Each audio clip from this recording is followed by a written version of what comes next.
আজ তৈরি করে দেখাবো স্পেনের একটা ডিশ স্কালোপিনে দি পোল্লো আই ফুঙ্গি ক্রেমোসো। নামটা ইতালিয়ান হলেও রেসিপিটা মূলত স্পেনের। সবার প্রথমে বেশ কিছু চিকেন ব্রেস্ট ধুয়ে পরিষ্কার করে নিয়েছি। ব্রেস্টগুলো ময়দায় কোট করে নিচ্ছি।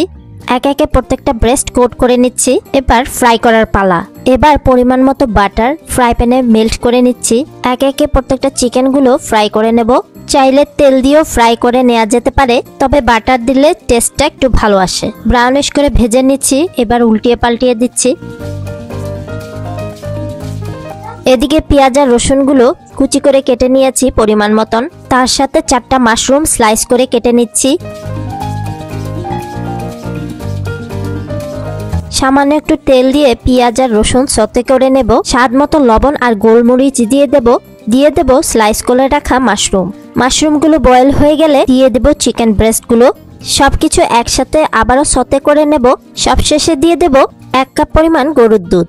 সবকিছু একসাথে মিশিয়ে 10 মিনিটের মতো জাল করে নেব। মজার রেসিপিটা এখন ডান। কেমন হয়েছে রেসিপিটা কমেন্টস করে জানাবেন। Thanks for watching.